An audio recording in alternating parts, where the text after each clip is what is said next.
Pessoal, muito boa noite, sejam mais uma vez bem-vindos ao podcast Você Pode Mais. Você já me conhece, meu nome é Rogério e hoje a gente vai tratar da seguinte temática: fazendo-se uma boa gestão, é possível tornar uma cidade segura? Olá, eu sou a Aline Kilson, consultora empresarial, mentora de empresárias que querem lucrar sem surtar. Boa noite a todos em mais um podcast Você Pode Mais. E hoje a gente tem um convidado muito especial, nosso candidato aqui é vereador do município, Alan Oliveira. Tudo bem, Alan? Boa noite. Tudo bem, muito boa noite. Obrigado pelo convite. É um prazer estar aqui com vocês e poder falar mais um pouco a respeito dos desafios da segurança pública, né? O que não é fácil, mas nós vamos lá. Isso aí. Tá bom, Alan. Muito obrigado aí pelo aceite do convite. Eu sei que você está num momento que praticamente não tem tempo, mas a gente considera um tema extremamente relevante, né? A importância da segurança pública para qualquer cidade, para qualquer município, para o estado, para o país, que é a possibilidade de gerar negócios, gerar empregos, aumentar a renda, inclusive, que a gente vai falar mais na frente. Então, sejam muito bem-vindos, pessoal. Mais uma vez, ao nosso Você Pode Mais.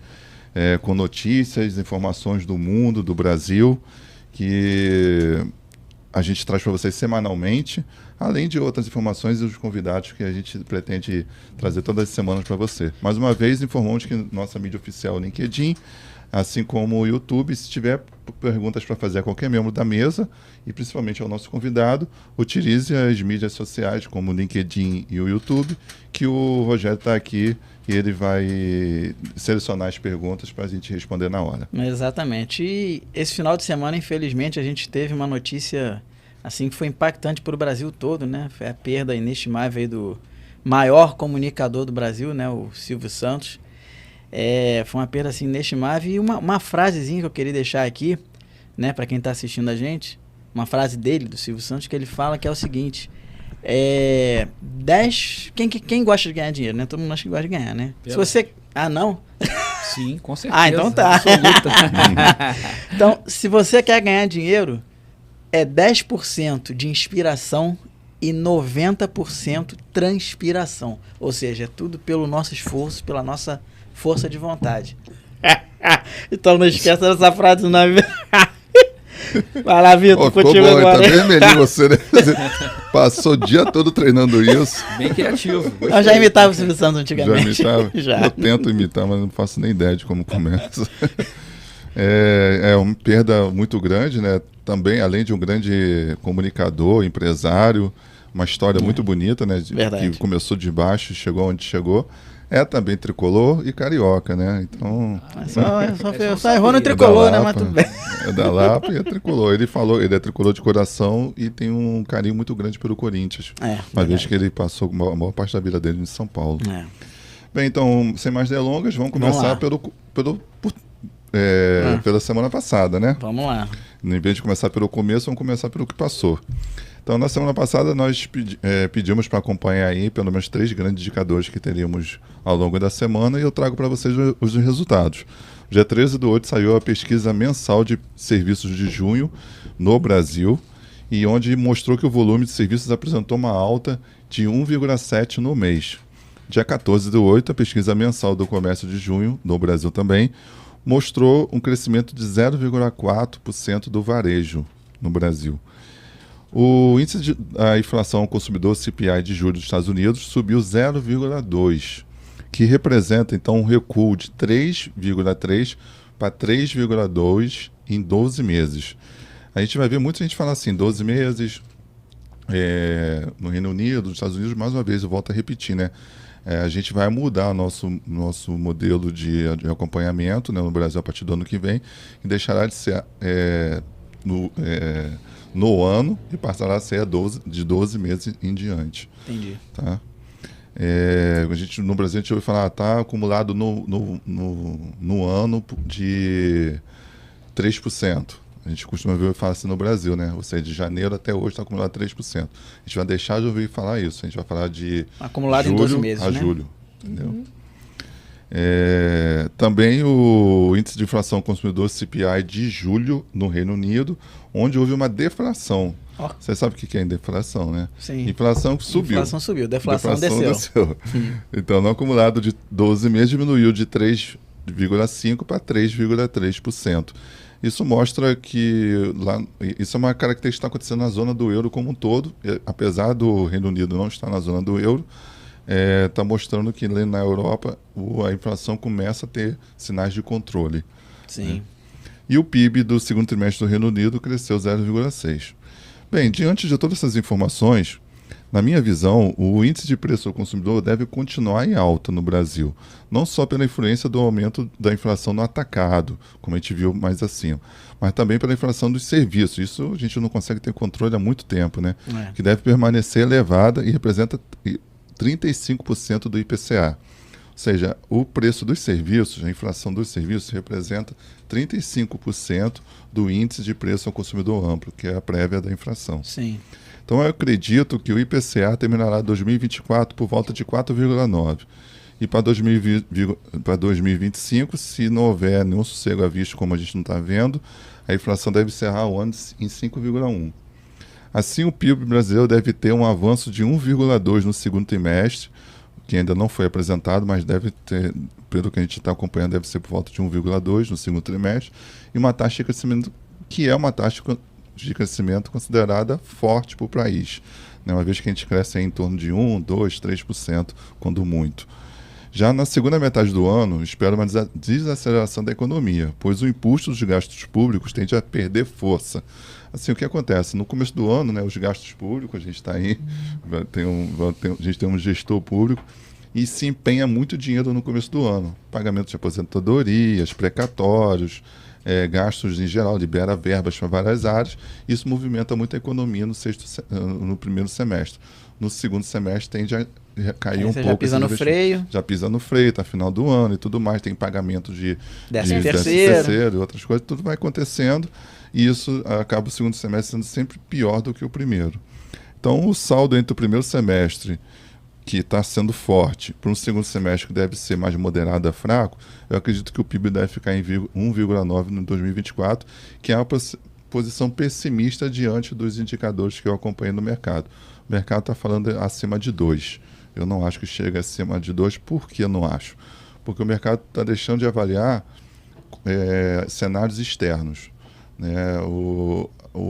Apesar do dólar começar a cair e a inflação do dólar diminuir, a gente está vendo uma briga muito grande em Brasília.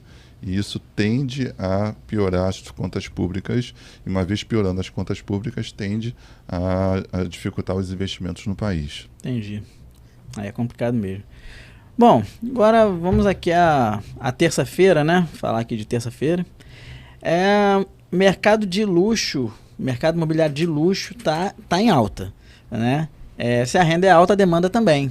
A procura dos endinheirados por moradias mais sofisticadas bateu recorde e puxou o setor para cima. Mais da metade dos consumidores de alta renda, ou seja, os que ganham acima de 15 mil por mês, eles têm planos de comprar imóveis de luxo nos próximos 2 anos. Agora, me explica aí, Vitor, qual é a razão disso?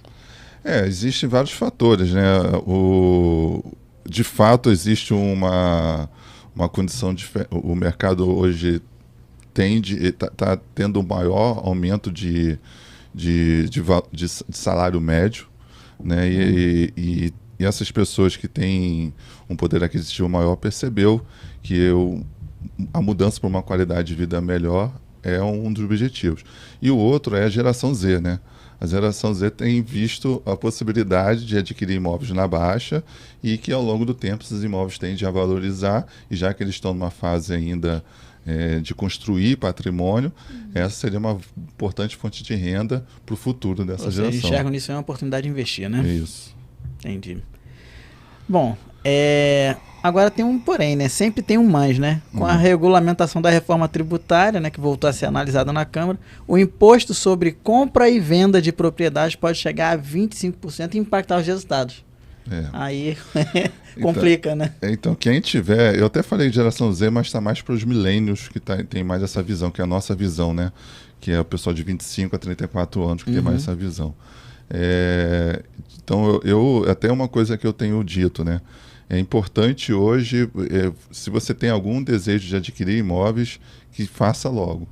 porque muito em breve vai ter essa nova regulamentação da reforma tributária e vai E a ter um aumento tendência é disparar os valores. Ficar né? mais caro. Assim, os valores devem se permanecer, mas o imóvel vai ficar mais Vai caro ficar mais por caro. conta da tributação mais alta. Entendeu? Porque a procura vai continuar. E a gente está vendo a procura por imóveis de luxo realmente aumentou no último período. Mas essa questão da tributação é que vai encarecer muito o processo de compra do imóvel. Complicado. Bem, na quarta-feira, na quarta-feira passada, também conhecida como dia 14/8, saiu isso é bom para a Aline aí, né, que trabalha com questões comportamentais. Saiu uma estimativa mostrando sobre as demissões que ocorreram no último período, né, avaliado. E teve uma alta de pedidos de demissão no país. O Ministério do Trabalho fez a maior pesquisa sobre o assunto com funcionários de diversas empresas. A grande debandada do ano passado bateu o recorde de pedidos de desligamentos. Já nesse ano, as demissões passaram de 4 milhões, uma alta de 14% em comparação anual. Embora a mudança para o emprego que pague melhor seja ainda o principal motivo, o salário está longe de ser a única razão para pedir as contas. Para os jovens, isso é mais os jovens, né, como sempre, a flexibilidade, principalmente trabalhar de casa, é uma prioridade. E assim, esse negócio começou com o home office, esses jovens, pessoal, eu falo sempre dos jovens, né? Você tem uma perseguição com os jovens, rapaz. Com os jovens hoje em dia. Jovens é a locomotiva do...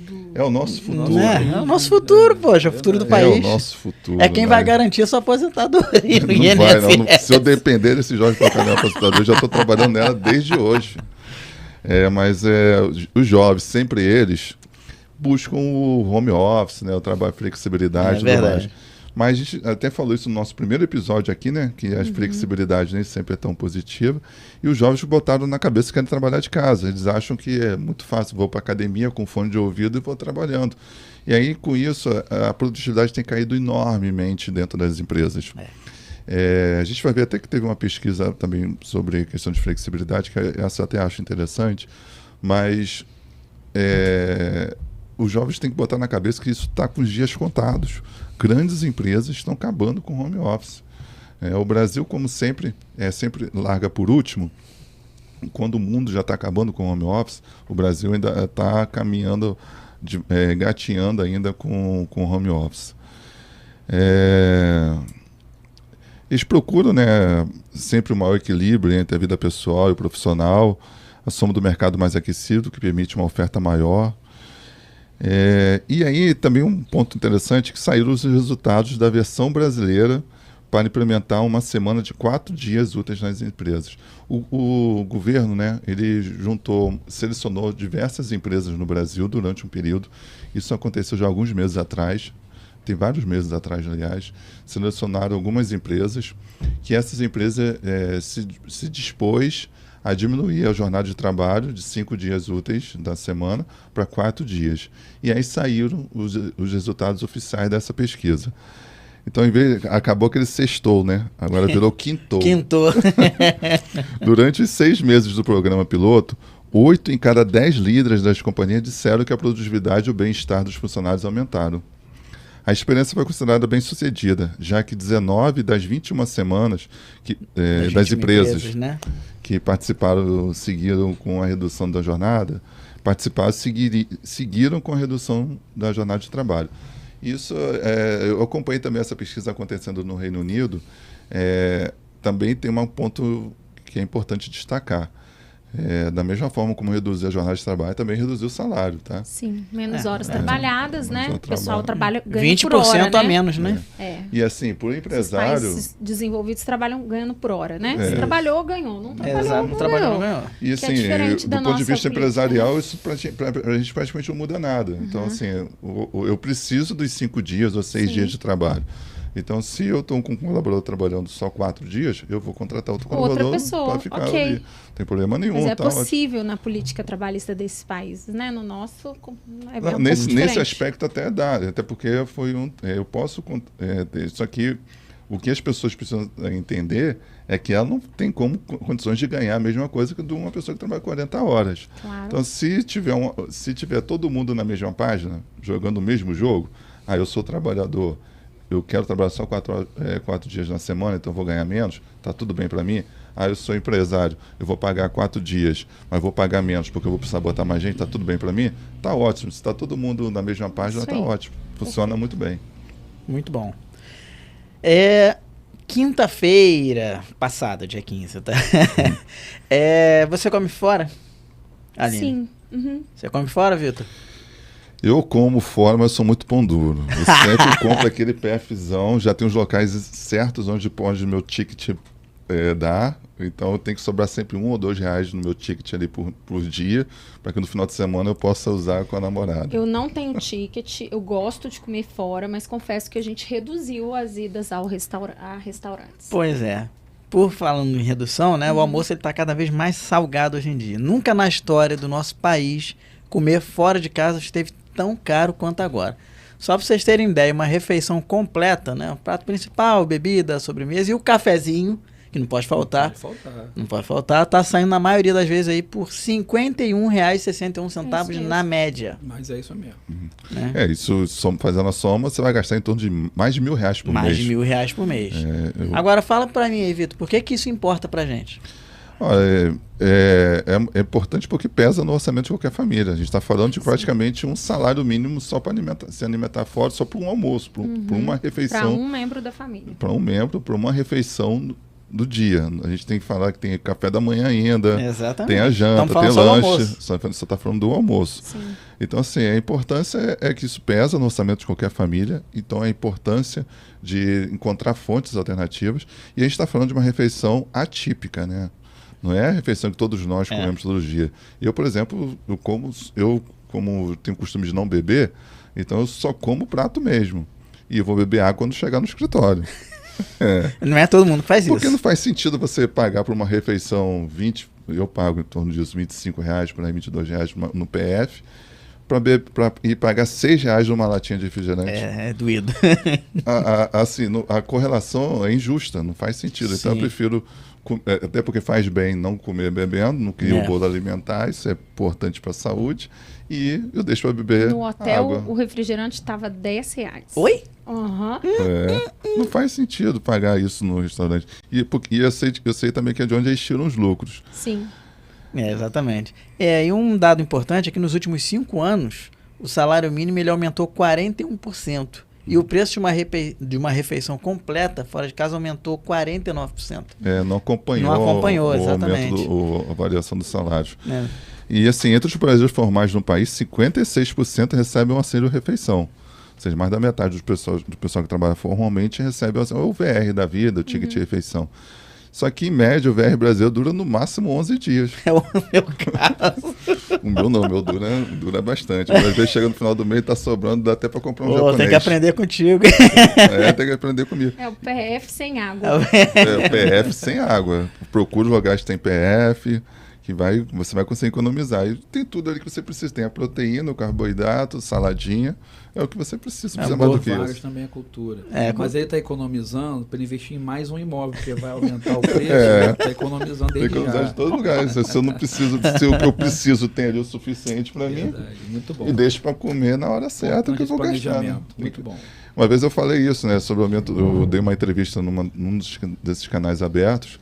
E me zoaram muito, porque a gente falava justamente sobre o preço dos alimentos tem crescido e tal, e era próximo do Dia das Mães. Você paga pagar o almoço do Dia das Mães com... Eu fui falando o quanto custa, quanto tem de imposto inserido em cada um dos... Desistiu. Aí no final eu falei, é mais fácil comer um cachorro quente, planejamento, ele leva a risca. Ficou semanas e semanas as pessoas falando sobre essa entrevista. Você ia dar um cachorro quente para sua mãe no Dia das Mães, né? A minha mãe gosta.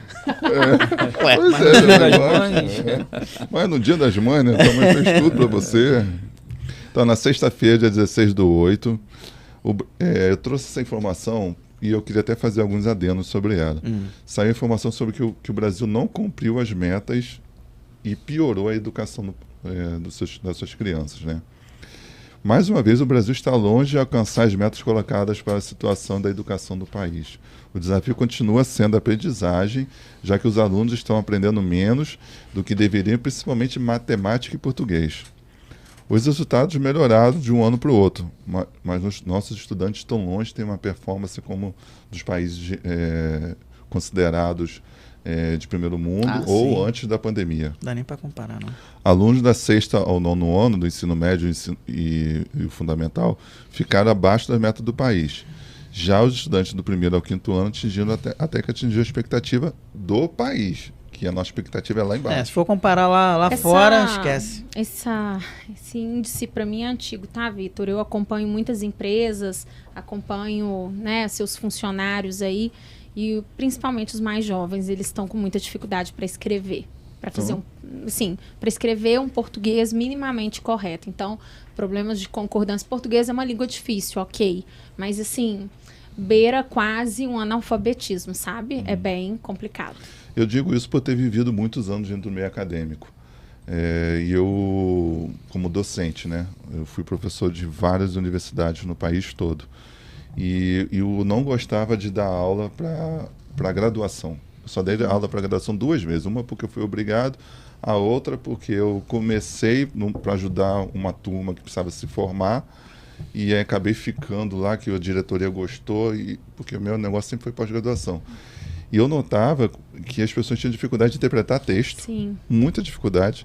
Eu lembro de 2 casos, vou falar rapidinho.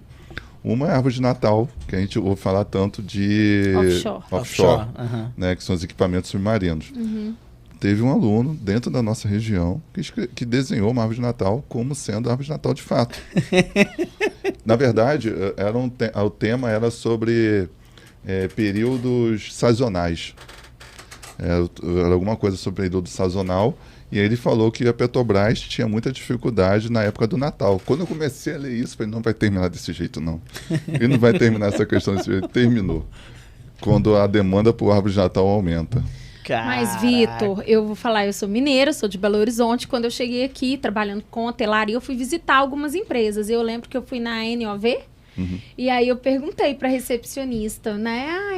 Essa empresa aqui trabalha com o que? Ela falou assim, a gente fabrica árvore de Natal. Na minha cabeça eu vi os pinheirinhos assim. Sim, mas é normal, você é de Minas Gerais, você não trabalha na área e você não é formado na área. Fora do contexto. Totalmente fora do contexto, é normal. Mas eu aprendi, né? Porque eu falei assim, aí eu olhei pra cara dela e falei assim, árvore de Natal? Ela, é aquela ali. Aí tinha umas fotos, aí aquele formato, né? Entrando pra dentro do mar, assim. Aí eu falei, entendi. Aí eu aprendi pra nunca mais errar. E assim, agora eu tô falando ali de uma turma de engenharia, dentro não faz o menor sentido. Uma cidade que vive isso, de petróleo, e minimamente que a pessoa já viveu isso em algum momento. Mas mesmo que não fosse, né, imagina que tivesse caído uma questão dessa no Enem. Você não quer saber se a pessoa estudou, qual contexto a pessoa quer que a pessoa tinha saiba. Tinha um texto ali, né? Contextualizando, sim. Um texto. A resposta foi totalmente aleatória. Eu sei que num país onde né, com esses resultados aí, a educação realmente não é prioridade. Agora, será que nas escolas particulares esse dado muda? Não. Mesmo tendo desempenho melhor, também não conseguiram alcançar as metas de aprendizado nas escolas públicas. E é aí que eu quero abrir um adendo, tá, sobre isso, mas por quê? Os pais, né, eles acham que botando a criança na melhor escola da cidade ou a mais cara da cidade vai garantindo a melhor educação. Ledo engano, papai, mamãe, ledo engano, muito pelo contrário. Na exploração, no dia a dia, no tato, muito menos, não tanto quanto na escola, que as crianças vão aprender. Sim.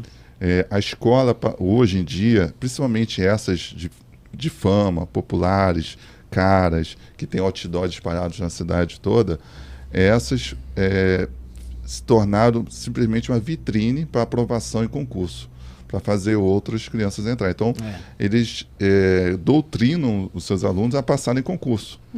Passar no Enem, tirar nota alta no Enem, porque aquilo dali vai virar uma manchete para botar no jornal, botar no outdoor e garantir mais 10, 20, 30 alunos dentro da escola.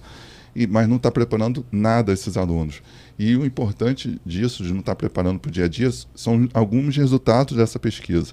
Uma a cada 5 cidades, os alunos do quinto ano, não sei se hoje se é a nossa quinta série, né? Porque mudou, né? Na minha época era a quinta série, eu acho que não é. Quinto ano é a quarta série antigamente. É a quarta série antigamente. Isso. Não sabe somar moedas de 25 centavos com 50 centavos. Meu Deus. Não sabe. Isso é muito provável de se pegar crianças de 10 a 11 anos, de 9 a 11 anos, e botar e mandar separar o troco e ver se confia o troco se deu certo. Não vai saber fazer. Sim. E você pode botar crianças no ensino público ou particular caríssimo ou não, vai acontecer isso. Porque não desenvolveu a capacidade de avaliar, desenvolveu a capacidade de resolver um problema de uma equação de um concurso. E só. É isso que eu falo. Uma decoreba, né? É isso que eu falo diariamente no que eu publico e tudo mais, a importância dos pais na educação das crianças. Sim. Cerca de 20% desses estudantes têm dificuldade de converter horas em minutos, e principalmente em ver relógio de ponteiro. Até porque praticamente não existe mais relógio de ponteiro, né? Tudo são os iPhones da vida, todos os Apples da vida aí. No 9º ano, o desafio está em entender as unidades de medida, fazer somas e quantias de dinheiro. E a maior parte dos alunos do ensino médio não entende o sentido de uma notícia e não reconhece o humor e a ironia nas crônicas. Isso é um fato que eu vivencio diariamente. Eu sempre fui um cara irônico, porque eu trabalhei com empresas com peão, obra e tudo mais, e a ironia é o tempo normal. Quinta série, o ambiente é o tempo esse. E eu tenho cada vez mais parado de fazer isso, porque as crianças não sabem lidar com a ironia, não sabem lidar com a crônica, com a brincadeira. Para elas tudo é ferro e fogo, porque elas levam no sentido literal da coisa. Literal. E aí entra no... pro bullying, né? Entra pro bullying. Porque como eles não sabem diferenciar o que é uma crônica, o que é uma pegadinha, o que é uma piada, ou o que é um humor... porque dentro da escola não tem mais isso, né? A dificuldade de lidar com isso, porque o foco é só passar, a gente está criando simplesmente robôs dentro da escola. Então essa é uma importância. A cultura escolar está ficando comercial, então, né? Meramente empresarial. Isso, muito bem colocado. Então, entre 81 países, o Brasil ocupa a posição de número 60 no PISA. Bem, a gente está finalizando. Preocupante esse dado aí. Né? Você me alertou. Eu quero saber qual é o dado do Brasil que não é preocupante. É difícil. Nem o futebol agora dá para dizer que não é preocupante. Está difícil. Tá difícil. A gente está finalizando já. Eu trouxe para o sábado mais uma informação do nosso velhinho lá, Warren Buffett, que eu falei para vocês, acompanhem. Lembra que eu falei, vou criar um quadro? Eu falei. Então, como diz, eu estou só observando esse velhinho trabalhar. Eu vi ele vendendo os negócios, esse cara vai começar a gastar dinheiro daqui a pouco. Onde ele vai botar dinheiro? Então começou. Depois de fazer de quase 80 bilhões de dólares da Apple, a empresa dele, gestora desses fundos, aportou 226 milhões de dólares em ações da rede de lojas e cosméticos Ulta Beautiful. E 185 milhões de dólares em ações da fabricante de peças de aeronaves Eiko. Então deve ter coisa aí por trás. Ele está vendo coisa aí. Deve ter uma possibilidade de crescimento e alavancagem muito alta. Tivemos um grande deal, né, uma fusão entre a Cobasi e a Pets, que assinaram um acordo no final da semana passada, onde a Pets vai ficar com 52,6% e a Cobasi com os outros 47,4% da empresa, e prevê uma receita líquida de 7 bilhões. É um mercado de pet que é uma coisa crescendo, né, muito Brasil, grande, né? Você queria saber que o Brasil é bom. O Brasil é bom no agronegócio. Isso é verdade. E também na parte de pets também é muito forte. Mas o agronegócio é anos-luz a outros países. É muito, muito longe.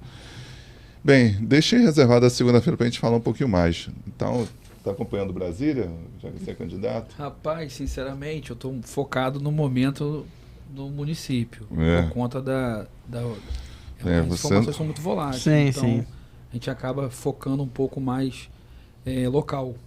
Então, tudo começou, o Moraes, como sempre, né? Eu até passei essa notícia aqui, mas como eu vou falar sobre Brasília, a gente começou aí o final de semana com o Elon Musk saindo do Brasil, né? Depois que ele tirou os funcionários da X. Aqui do Brasil, porque o Alexandre de Moraes mandou retirar alguns perfis, né? Um deles do Alan, que não é o nosso Alan aqui. Graças a Deus. É o Alan dos Santos, né? Sim. Que está foragido, está nos Estados Unidos. E aí falou que não vai tirar e pronto. E aí ele saiu do país. E mesmo perdendo receita, né? Perdendo alguns anunciantes daqui. Bem, antes esquecida na Câmara, por conta disso, a Câmara dos Deputados resolveu se movimentar, porque a gente está vendo o STF julgando e mandando e desmandando quando deveria ser um moderador, vamos dizer assim. Então, o Arthur Lira desengavetou, né, algumas PECs, que é o proposta de emenda da Constituição, entre elas as decisões monocráticas, ou seja, agora não basta apenas um único juiz demandar, dizer e fazer. Todos os 10 ministros da Corte têm que aprovar. E também autoriza que 2,3 terços dos deputados e senadores possam suspender as decisões do STF. Esse é uma boa decisão, traz um equilíbrio. Porque, o STF há muitos anos se considera o último, né? Sim. Sempre se considerou o último e não deveria ser. No Brasil, como falta o quarto poder, que seria o poder moderador, eles se acham dono desse poder. Sim. E não é a verdade. Não é bem assim. Quem representa o povo é a Câmara do Povo, que a Câmara do Povo é a Câmara dos Deputados. Para isso. E os ministros do STF não foram eleitos para isso. Para finalizar, gente, trouxe uma informação sobre negócios. Um modelo de Netflix pode salvar as companhias aéreas. Como as companhias aéreas vivem endividadas, a gente está vendo a Gol aí, que pediu recuperação judicial. Houve uma proposta que está sendo muito difundida, cada vez ganhando mais força, que é uma assinatura de voos. A empresa Wizz Air, que, se eu não me engano, ela é de onde? Húngara, de médio porte. Ela cobra 500 euros por ano para você voar em qualquer lugar. Que interessante. Os aviões, um modelo de negócio legal. É a mesma forma do Netflix, né? Como o Netflix acabou com as locadoras. Você paga por mês e você consome quando você quiser. Sim. Qual é a relevância disso? Cerca de 20% dos voos domésticos saem vazios, com cadeias, cerca de 20% dos assentos saem vazios. Então, assim, você está deixando de ganhar, uma vez que esse voo está sendo vazio com cerca de 20%. E mesmo que você consumisse o tempo todo, o custo daquela pessoa ali é muito baixo. Então, vale muito a pena, porque é uma receita recorrente. Muito o uso bom. de mensalidade, de assinatura, é uma receita recorrente. Eu acho que isso aí realmente iria funcionar e daria muito certo. Interessante, achei interessante mesmo. Um Legal. modelo de negócio legal. Muito bom.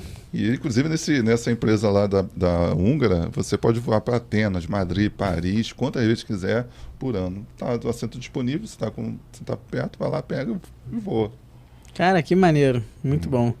Agora, Vitor, o que a gente tem para acompanhar aí para a semana que vem? Olha, para acompanhar, a gente tem a ata de reunião de julho do FED, o Banco o Tesouro dos Estados Unidos, né? Uhum. O índice de gerentes de compra, o PMI de agosto dos Estados Unidos, da zona do euro e do Reino Unido. E, por fim, a Conferência Anual dos Bancos Centrais em Jackson Hole, nos Estados Unidos. Esse aí é onde rola vai esquentar, hein? Muita informação interessante, muita coisa acontece nessa reunião. E é só, Rogério. Muito bom. Pessoal, agora é hora de introduzirmos nosso convidado aí, o Alan Oliveira. No bom sentido, hein, No bom, lógico, sempre. Por favor. Né, por favor, querido, fique à vontade aí, se apresentar para o público. Obrigado, Rogério. Prazer estar aqui com vocês, receber essa aula aqui, né, de gestão financeira, planejamento familiar, políticas públicas. Fiquei atento aqui às informações, aprendi um pouco. Essa questão da valorização dos imóveis é preocupante. Isso é preocupante. Eu fui corretor de imóvel há muitos anos. Trabalhei com compra e venda. E a gente tem... Mas eu estou com imóvel para vender e alugar isso, se você souber de alguma coisa. E, assim, o mercado imobiliário é muito interessante, porque as pessoas trabalham com compra e venda, investimentos, né, aluguéis, e é um mercado muito aquecido. Né? E tem tudo a ver com a tua área, né? Sim. Eu estava pensando isso vindo para cá, Alan. eu sempre gosto muito de observar as coisas e tentar entender o porquê alguma coisa é assim, outra coisa é assim. Eu sou meio observador e tento fazer questionamentos para mim mesmo. E assim, quando ando com um motorista, né, o táxi ou o Uber da vida, eu fico olhando, sempre eu gosto de ficar olhando a via, né?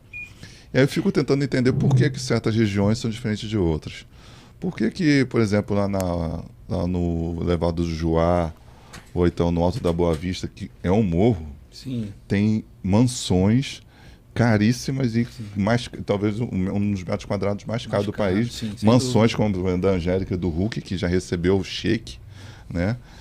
A gente vê em outras regiões, a gente tem aqui Arraial do Cabo, que tem várias mansões em cima de morros, né? E lindas, fantásticas. Qual a diferença de ter uma mansão ali é morro? Sim. Porque a gente associa a favela a morro. Então, por que o dali não é uma favela e a favela é favela? Aí hoje, vindo para cá, eu acho que encontrei a resposta. Tá a segurança pública. Ah, sem dúvida. Sem dúvida. É a segurança pública que define o valor do imóvel ali. Uma vez que falta segurança pública, falta negócio, falta tranquilidade, falta qualidade de vida. E uma vez que falta o poder público e a segurança pública, isso pode determinar se o local é uma favela ou não. Sim. A ausência do Estado que vai fazer com que talvez as milícias, né, as organizações criminosas se expandam e vai fazer ali a exploração, né, da criminalidade. Isso é muito favorável em comunidades, locais que não têm o patrulhamento ou a presença mais efetiva das forças policiais. E aí, ou seja, favorece a criminalidade a se expandir e a fomentar, né, criminalidades e outros afins, por conta exatamente da ausência do Estado, que não está ali para poder garantir a segurança pública, acesso aos direitos, e aí vira uma questão generalizada de problemas. Gente, eu e meu marido, a gente estava falando esse final de semana da Cidade de Deus, que era um conjunto habitacional, né, com casas populares, e que virou uma das favelas mais perigosas, né, do Rio de Janeiro, por essa questão realmente de crime organizado, enfim, né? A ausência do Estado, com que faz que essas milícias e, né, organizações criminosas se instalem ali e começam a fomentar, né, todo o produto de exploração criminosa possível, né, desde venda de água, venda de carvão, venda até de internet, né, até mesmo de acesso aos serviços públicos, como energia elétrica. Em filmes a gente vê isso aí direto, né? Sim, energia elétrica. Não precisa pagar mais luz, não. Você vai pagar aqui, deixa cortar, você vai pagar aqui. Ninguém vai vir aqui cortar. Você vai pagar pra gente, não paga mais para concessionária. Isso é um problema seríssimo, é um problema de políticas públicas sérias, né? Eu acho que a gente parte de um princípio de quando o Estado ele realmente se coloca na condição de poder presente, né, do interesse coletivo, ele consegue trazer a organização, consegue manter ali a presença do Estado, e aí, obviamente, a criminalidade não vai se instalar ou não vai prosperar, porque ali o Estado ele ocupou e a força policial, as forças policiais vão estar garantindo com que as pessoas fiquem seguras. Agora, uma dúvida que eu tenho aqui, Alan, a segurança pública é responsabilidade do Estado, né, da esfera do Estado. Né? Estado do Rio de Janeiro, Estado de São Paulo. Todos. Né? Todos. Federal, estadual, municipal? Municipal. É isso que eu ia entrar. De todos. A função, aonde que o poder público municipal entra para atuar em relação à segurança pública em conjunto com o Estado? Como? Guardas, na prática? né? Que é? Basicamente as guardas. Hoje, nós temos uma decisão, né, do atual presidente que autorizou as guardas municipais, a partir do ano 2022, atuarem como força de segurança. Antes, as guardas municipais tinham essa celeuma de não atuar efetivamente, de ter o poder de polícia. Então, Só algumas cidades que bancavam, poucas cidades que criaram suas leis. Por conta exatamente da decisão do chefe do Poder Executivo Municipal. Ele tem essa prerrogativa, por lei, de instituir na sua cidade a Força Policial Municipal, que são as guardas municipais, né, armadas. Isso. E por ser dever do Estado, né, então as prefeituras acabam se omitindo em prestar esse serviço. Acabam deixando só por conta do Estado mesmo, né? Entendi. Da capital, para poder exercer o policiamento, os batalhões nas áreas dos municípios. Isso está mudando. A gente tem visto isso modernizar, e as guardas municipais, a cada ano que passa, tem se institucionalizado para que possa se tornar, de fato, de verdade, polícias municipais. Passando desde capacitação, treinamento, né, forma de atuação nas ruas, começa com o processo de armamento não letal e depois evolui para o armamento letal. Obviamente que isso tudo passa, né, por uma decisão de lei, de Câmara Municipal. Muitos municípios têm regulamentado as suas leis orgânicas, vai lá na fundação do município, porque não previa a Guarda Municipal Armada, então fazem um novo concurso. Lei orgânica seria a Constituição do município, vamos dizer assim, né? Isso aí. E aí isso tudo passa por um colegiado das câmaras municipais, e aí sim o município ele pode legitimar as suas guardas para trabalhar com o porte de arma de fogo. E aí passa a fazer um enfrentamento da criminalidade. Primeira barreira, né? Sim. Acaba sendo a primeira barreira. É a E primeira. reduz os delitos de pequeno porte, né? Sim. Aqueles que a gente vê na rua, um pequeno furto. Eu acho que essa é a grande vantagem. Eu acho que o município que não tenha isso, a cidade que não tem isso, está fadado a fracasso, até aumentar, a ver seus níveis de criminalidade extremamente elevados. Não tem como o Estado, que é o detentor da Polícia Militar, né, responsável da Polícia Militar, ela organizar a segurança de uma cidade do interior do Estado. Não tem, não se vê, praticamente não se comunica e não conhece os miúdos, o local, onde tem saída, onde tem entrada. Exatamente. As nuances do município que fica a caráter das prefeituras, né? Urbanizar, levar serviços públicos de iluminação, de urbanizar, fazer toda a pavimentação, são as prefeituras que têm essa competência. Então, o município realmente, quando ele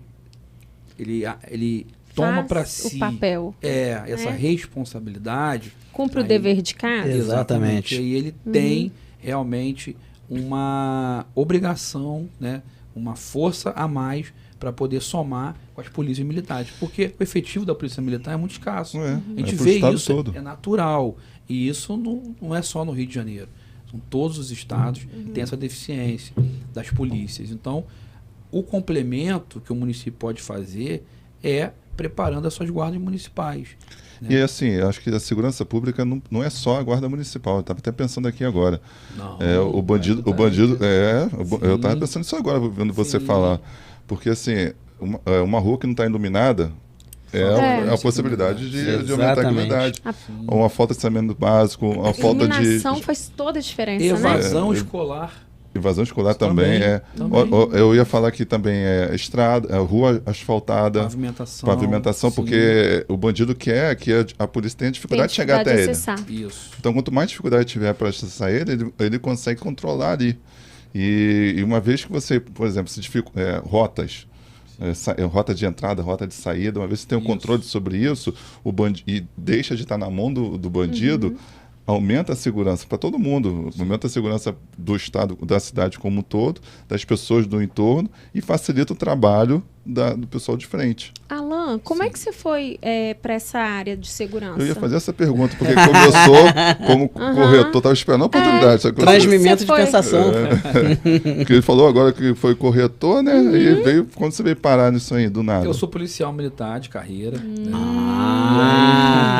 Você já era corretor ou foi corretor ao mesmo tempo junto? Corretor, eu fazia muitos negócios, mas aí eu montei uma imobiliária, montei uma estrutura, tinha vários corretores trabalhando comigo, aquele sonho de crescer, mas tinham meses que a gente não conseguia bater a meta. Né? Então, o que eu pensei? Vou fazer um concurso público, vou estudar, já tinha formação em Direito, comecei a fazer diversos... Você tem formação em Direito? Sim. Comecei a fazer diversos concursos públicos, e aí o que era mais assim, iminente era o da Polícia Militar. Eu fui naquele objetivo de fazer aquele trampolim, né, que é muito natural nos concursos públicos, mas aí eu não consegui, me apaixonei, fui ficando, fui sendo muito bem aproveitado nas funções, e isso me impeliu para a política. Né? A gente sabe que a política, ela influencia em todas as áreas. Mas você está preparado para... Bem, você ainda não é um político, né? Você trabalhou como gestor de segurança pública. Gestor de segurança pública. Tem que ser político, mas Sim. não é um político. É um cargo político, né? Porque é uma indicação. Isso, então, tem que ter a política na veia, mas não é um político. E a técnica, né? Isso, porque é mais um gestor do que um político em si. E tem que fazer política para conseguir as coisas. Mas e agora? Ser político de carteirinha, CLT político. Você está preparado para isso? Você vê quais são os desafios que você vê pela frente? É um desafio muito grande, porque a política ela está entranhada em todas as atuações, em todos os momentos. Estamos falando agora no bloco anterior sobre questão financeira. Hoje, o Brasil todo está passando por eleições municipais. Sim. Obviamente que isso impacta diretamente, né, naquilo que o município pode oferecer de rentabilidade, né, nos acontecimentos, naquilo que o município ele tem na sua normalidade, afetado e impacta diretamente, né, no sistema financeiro do município. Então, desde essa questão até a questão de políticas públicas sérias que precisam ser desenvolvidas para uma boa gestão acontecer, tudo isso passa pela política. Então, ou seja, ser um ator político é você ter o senso de responsabilidade, do cumprimento do dever, aquilo que você realmente fazer o que tem que ser feito, a questão que você falou anterior, que é muito legal. Então, você praticar o senso de servidor público ao estrito cumprimento do dever do que você precisa fazer, acho que isso é a questão do político. Política séria, política que você realmente vai levar com responsabilidade. E a política, ela te favorece, Vitor, a você entrar nas instituições, a você ir para os órgãos e você tomar decisões e você influenciar a cidade para que ela possa evoluir, para que ela possa crescer, para que ela possa desenvolver realmente políticas públicas sérias para beneficiar a população. Então, eu vi isso de perto. Eu falei, poxa, isso é legal. Você acha que pode contribuir mais para a política pública sendo um vereador do que um secretário? Porque assim, você está preparado que é uma mudança bem radical. Porque uma coisa é você receber a verba e trabalhar com ela. Outra coisa é você ter que buscar a verba para entregar para o teu secretário para poder executar. A diferença assim, a gestão é praticamente a mesma, porque você vai gerir, né, uma parcela de recursos do município e você vai representar uma fração, né, uma tropa, as pessoas que estão subordinadas a você.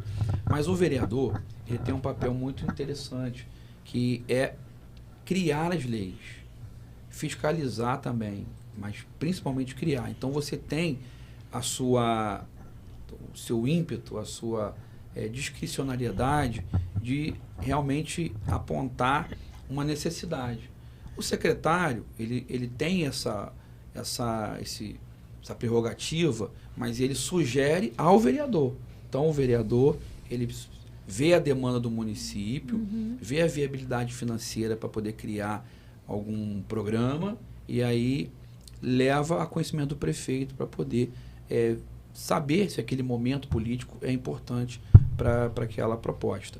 Então, o vereador, ele tem de ofício esse dever de criar a lei, ou seja, esse pontapé inicial parte dele. Obviamente que depois o município, como órgão executivo, vai gerir aquele projeto, aquele processo, mas nasce lá do vereador. É ele que tem esse ímpeto, essa vontade. O pontapé inicial é do vereador, do vereador, porque ele cria o direito. Então, mas é aí que eu falo, o pontapé inicial é dele. Sim. Mas já para se levar a cabo também é ele. Porque ele fiscaliza, né? Não é só isso. Ele é fiscal da lei. Para que a lei aconteça, ele vai ter que negociar com a Câmara, Sim. vai ter que obter a aprovação dos outros vereadores. Sim. Essa interlocução Vai ter que fazer tudo isso para que aquilo que foi o pontapé inicial dele vire um gol. Isso. Entende? Vai ter que passar da zaga e passar todo meio de campo, ataque, para chegar lá no gol. E é esse o ponto onde eu falei que acho que é a mudança drástica que você está se colocando, se propondo. Ah, sim. Porque uma vez você é o cara que já está no placar só para botar o gol. Hoje era assim, né? Sim. Porque já chegou a verba para você, como você até colocou uns pontos interessantes aí que eu não sabia. Você pode propor isso ao vereador, o vereador vai lá e faz. Sim. Você tem essa interlocução, isso é interessante. Só que agora você deixa de estar ali como secretário recebendo a demanda e fazendo acontecer, executando e passa a legislar. Passa um passo anterior para chegar até lá. E isso é a parte, acho que, mais chata. Chata para quem acha que é chato, porque para quem gosta de política, essa é a parte mais legal. A legislação municipal, depois que troca o prefeito, acaba tudo, começa tudo de novo. Não, depende. As leis são permanentes. Enquanto não houver uma outra lei que revogue a que está em vigor, aquela lei é permanente. Nós temos leis que influenciam o município desde a sua fundação, desde a sua criação. Mas, Vitor, só para complementar a sua pergunta, o vereador, ele tem uma responsabilidade, vamos dizer assim, de criar a lei e fazer com que ela aconteça. Porque ele tem o seu papel de fazer essa interlocução com os outros vereadores, de negociar, né, as verbas que vão para cada secretaria, para cada órgão, cada instituição. A pauta nas reuniões. Sim, ele tem essa incumbência, esse ofício legal, essa prerrogativa legal. É uma competência exclusiva dele fazer a lei. E para que essa lei ela possa ser aprovada, é óbvio que ele vai tratar ali, né, com seus pares e fazer essas conversas, essas negociações, que é natural. Em todo o mundo é assim, né? Para que isso venha acontecer. E se ele tem realmente um projeto bom, uma causa nobre para representar o município, ou uma parcela, uma fração, uma classe, como é o meu caso, eu busco representar a segurança pública. Então eu levanto a bandeira da segurança pública. Então eu vou em busca, né, dos ideais para melhorar a segurança pública cada vez mais. Esse ímpeto ele só pode nascer de uma pessoa, do vereador. O secretário, até mesmo o prefeito... Até mesmo que nasça pelo prefeito, o prefeito tem que jogar isso para o vereador, para a Câmara. Ele não tem essa competência, entende? O executivo ele pode até decretar, mas não é força vinculante de lei. Então, ou seja... Pode até ter o desejo também. Exato. Mas aí ele joga para um vereador, para a Câmara. Então é ele que vai criar a lei no escopo, né, que obviamente vai passar pelas comissões, são várias comissões de análise, de legalidade, de ética, de viabilidade, e aí sim ele vai poder aprovar essa lei. Já o executivo ele não tem esse papel, ele só executa, ele só coloca em prática. E a outra questão também, que é importante... Por isso foi a minha indagação, que você era até pouco tempo atrás o executivo. Exatamente. E agora o executivo nomeado, porque é uma nomeação. Né? O ser secretário é você ser nomeado pelo gestor, né, pelo chefe do Poder Executivo. É igual o ministro para o presidente. É isso. Assim como existe o ministro para o presidente, tem o secretário dos seus prefeitos. Você não tem um mandato. O mandato, quando você é eleito pelo povo, aí você tem um mandato. Aí você realmente representa aquelas pessoas, representa todo o município, mas principalmente aquelas pessoas que acreditaram em você, investem em você o apoio, o voto, para que você possa representá-los naquela proposta que você fez, né, no seu escopo de campanha. Então, é muito interessante diferenciar isso, porque o vereador ele tem um papel muito importante para o município. E por isso eu chamo a atenção, porque tudo que a gente falou aqui na mesa, por isso que eu dei o exemplo da gestão financeira, planejamento familiar, toda essa questão, tudo isso passa pela política. E é muito importante as pessoas estarem conscientes que a gente precisa realmente eleger pessoas competentes, de caráter, pessoas que realmente sejam compromissadas, né, com o serviço público. Não é só um momento. O momento é político, mas a decisão é permanente. São 4 anos que gera isso em todo o Brasil. Né? Isso está acontecendo. Então é muito importante deixar esse alerta para que as pessoas escolham realmente candidatos que estejam alinhados com os interesses dos municípios. Me preocupa só essa questão da cultura e da escolaridade do nosso povo, realmente, sabe? Eu não sei se eles acessam a importância dessa informação, né? Isso está mudando. Ao acesso à internet, né, às redes sociais, o WhatsApp hoje tem uma ferramenta. Tem conscientizado melhor as pessoas. Tem trazido uma consciência para a população. Para os políticos, talvez ainda não. Ainda existem políticos, né? Ainda com aquela cabeça antiga de falar o que eu falar, o povo vai acreditar. Não está mais assim, não. Não está, não. As pessoas estão mais... A gente falou isso, não sei se foi num vídeo bônus que a gente fez aqui, né? Que eu até olhei para cá e falei, político, olhe suas mídias sociais, lembra? Sim. Isso é importante, porque é a geração que o maior percentual ainda está vai ser ainda geração Z, a geração milênios, que ainda deve estar com um percentual mais. A gente até trouxe esse percentual na semana retrasada, eu acho. Que vai ter cerca de 51% dos votos, mas quem está mais crescendo é a geração Z e está tirando mais títulos nesse período. Sim. Então, e eles é o que mais acessam. Gente, Prefeitura de São Paulo, nós vamos ver aí esses dados assim reais nas nossas vistas, né? Pablo Marçal realmente 3 milhões de visualizações, comentários, como que ele tá atuante, ele tá crescendo, né? muito. Ele tem a máquina. Fugiram do debate com ele, né? Fugiu, você ficou sabendo? Não, os próximos 2 debates, eles não aceitaram. O cara tem o dom da palavra, né? Ele está nisso há muito tempo, ele não se intimida com a câmera. Ele tem a máquina da mídia na mão, né? Das redes sociais. É um cara extremamente inteligente. Ele não tem rabo preso, ele fala o que ele pensa. É isso aí. E ele está sendo verdadeiro, ele não precisa ser político. Pois ele não está sendo um ator disso, político. a gente vai ver como que as mídias sociais afetam a decisão de voto. A partir dessa máquina que ele tem, essa estrutura que ele tem na mão também. A gente já teve na eleição de Bolsonaro. Isso aí. Foi portanto, que o controle hoje pode falar? Pode. Ué, não sei. O controle Você rigoroso, vamos dizer assim, está muito incisivo. Eu acho que a régua está muito alta para o critério. Eu tô te entendendo. Entendi. Mas assim, a rede social é uma ferramenta muito importante. Sim. É tão importante que eu ia trazer esse dado hoje, que eu acabei não trazendo, né? Eu omiti. A geração Z, que a gente fala tanto, praticamente não sabe mais o que é controle remoto. A maioria não vê mais. Né? Não vê mais televisão. Que bom, porque não serve para nada o controle remoto. Não, mas vê pelo celular. A questão é que eles estão gastando mais tempo no YouTube. Sim. Mais de 50% desse pessoal não consome mais televisão aberta. Minha filha só vê YouTube. Eu acho que o conteúdo do YouTube é mais relevante do que televisão. As mídias, assim, as grandes mídias, ela tem esse poder de influenciar e aí acabam fazendo algumas coisas intencionalmente. Sim. Né? O Joe Biden, né? no último sábado, o Joe Biden chamou 100 creators dos Estados Unidos para visitar a Casa Branca, tirar fotos, fazer lives lá. Que legal. Já era uma coisa que os democratas costumam fazer e ele fez nesse último sábado. Porque ele até finalizou a reunião lá com os creators, dizendo que eles eram o futuro da nação, o futuro do país e tudo mais. Tem minhas ressalvas. Eu queria fazer uma perguntinha aqui, até para a gente poder fechar vamos lá. Com relação à gestão de segurança pública, como uma pessoa que seja vereador, ela conseguiria fazer uma boa gestão de segurança pública e ao mesmo tempo articular dentro da Câmara para poder possibilitar a cidade ser mais segura? Com certeza. Deixa eu acrescentar. Por favor. Ajude. Que eu ia falar isso, mas vou aproveitar a sua deixa.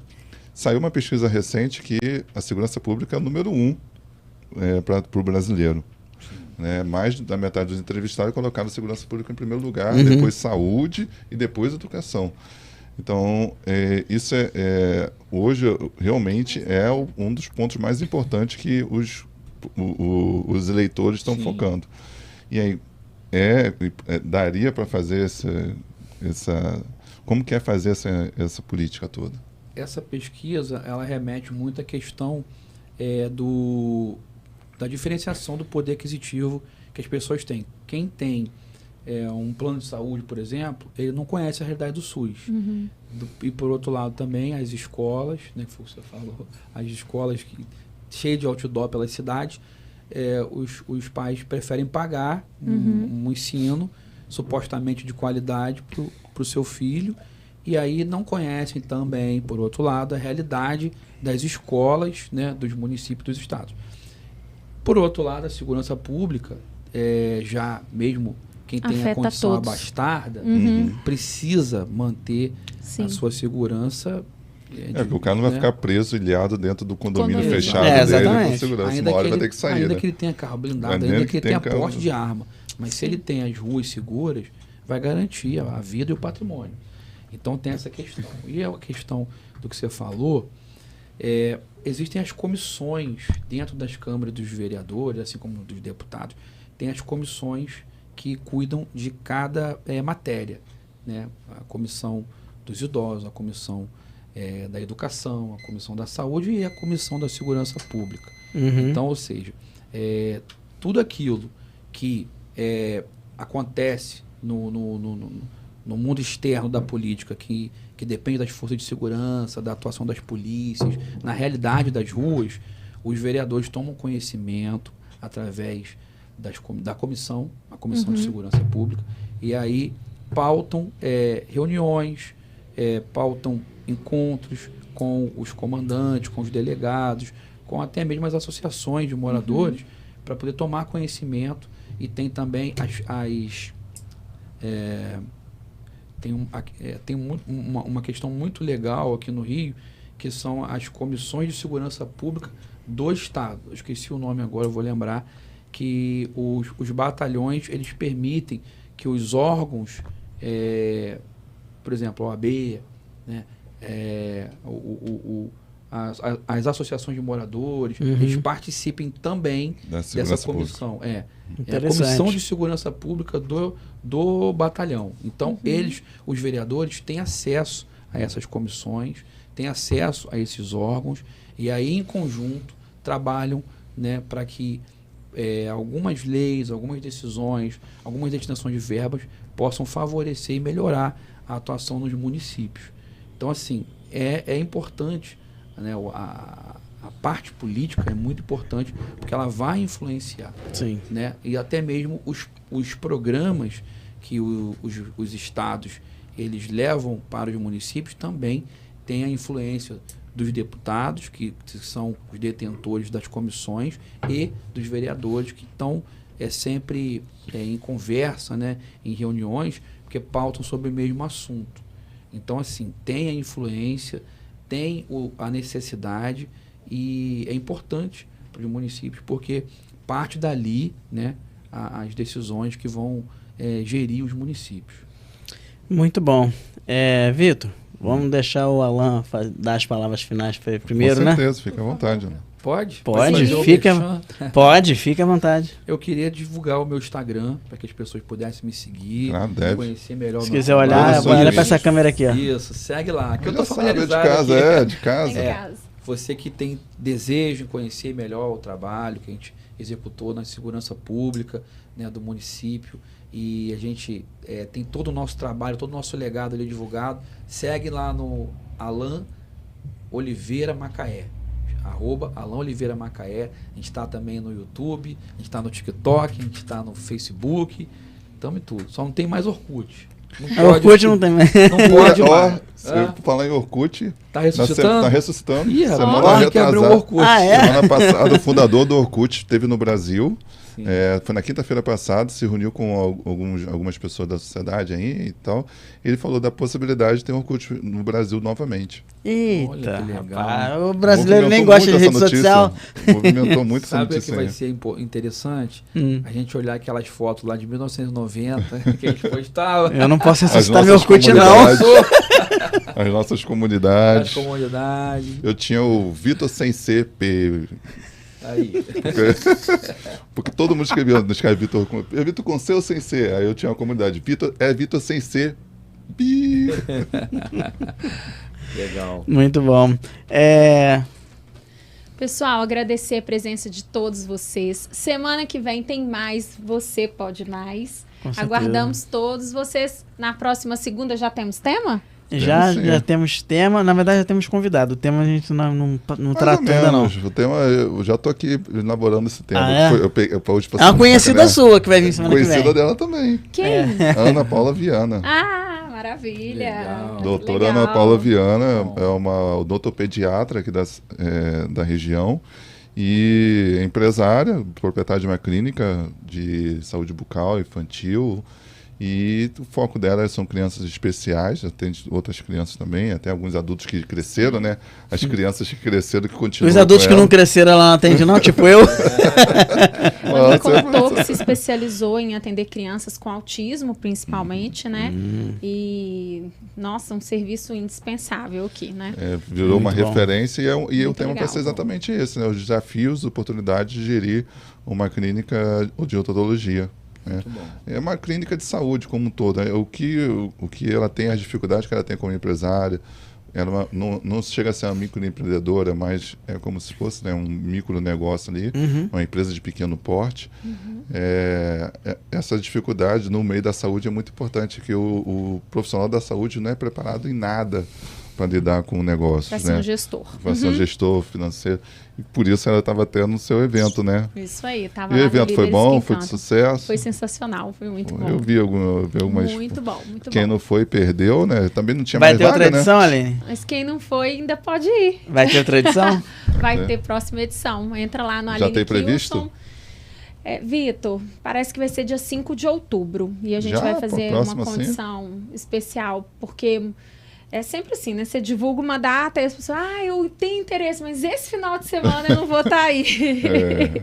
E como a gente ficou com uma lista de espera, a gente vai ter segunda edição. Excelente. Muito bom. Então, também quero agradecer mais uma vez a presença do Alan. Alan, foi uma aula fantástica. Eu já tinha ido numa palestra sua, né? Acho que foi semana passada. Sim, verdade. Eu aprendi muito naquela palestra, inclusive sobre a questão da segurança privada de rua, que eu não sabia, eu fiz aquela pergunta, né? Isso, legal, Uma pergunta, bacana. eu achei que eu não ia ser bem respondido, até que eu fui bem respondido e aprendi com a resposta. Muito bom. E agradeço demais a sua presença. Eu desejo muita sorte a você aí na nova empreitada. Eu tenho certeza que a segurança pública está em boas mãos e é um tema extremamente relevante, porque não existe cidade que possa promover negócios e trabalho que não tenha segurança. Se não tem segurança, não tem negócio, não tem trabalho. Dá segurança jurídica, né, para as empresas. Não é só segurança jurídica, né? Como que o empregado sai para trabalhar, chega, a empresa se mantém. Como que você vai instalar uma empresa numa comunidade, numa situação perigosa, né? Sem dúvida. Tem até várias informações sobre isso que ocorrem aí no mercado. Mas é isso, muito obrigado mais uma vez, tá? Alan, agradecer a você também, viu, pela presença. Muito obrigado por ter prestigiado a gente aqui, por ter aceitado o convite, né? E ao nosso público, nosso muito obrigado também por você ter ficado com a gente até aqui. Um grande abraço e até a próxima segunda-feira, hein? Tchau. Tchau, Tchau, pessoal. Boa noite. Valeu, gente.